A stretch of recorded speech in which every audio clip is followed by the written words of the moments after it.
Hey folks, hot out there today. It's still warm this evening, 85 Rio Grande City, 81 in Harlingen at this hour. That's pretty much the range across the valley, 83 as we speak in Port Isabel, 81 also in Brownsville. Look at tomorrow's high temperatures. Western part of the valley, 104 to 106, San Ysidro, Rio Grande City, and Roma. Moving to Hidalgo County, pretty much the whole county at or above 100 degrees as well. Coastal County is a little cooler. You get that sea breeze a little earlier, so temperatures can't quite warm to 100, but it'll be in the ballpark, about 99 in Harlingen. Los Fresnos should top out at about 96.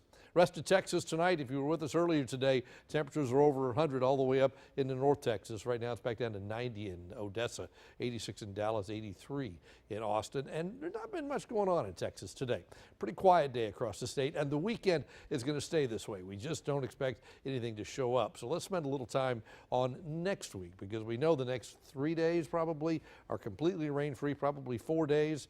But days 5, 6, 7, 8 are going to depend on what happens to this mess that's still nothing to speak of out in the Western Caribbean. And whether or not this will be anything to speak of is yet to be determined. There is potential, a 60% chance for this. Again, nothing in the circle yet, but all this stuff comes together. About a 60% probability of that becoming a tropical entity between now and about 5 days from now. So it's sitting down here and continuing to kind of churn down here. Let's look at what the different models say on this. The European, they call it the ECMWF, takes it off to the northwest, heads our way, but then back down to the southwest because the big ridge strengthens and the thing gets shunted away from us. Last night, that model brought it right to us. Now it's pushing it away.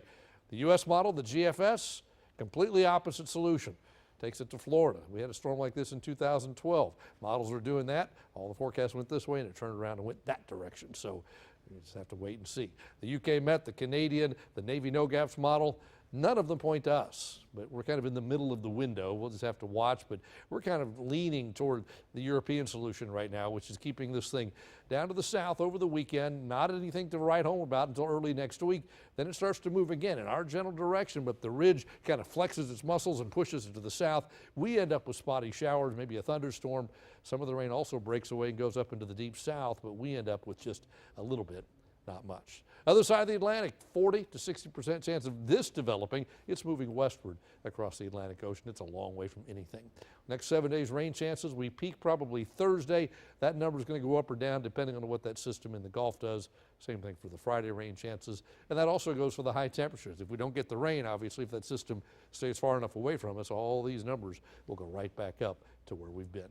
So tonight, about 80 for a low. That's it. Tomorrow, back up to 101. Lots of sunshine, southeasterly breeze continues. Here we go, 101, 99 for Father's Day. Next week, all of this depends on what happens to that system in the Gulf. We'll keep an eye on it, of course, through the weekend. We'll keep you up to date. That's your updated First Warn 5 forecast. We'll be back right after this.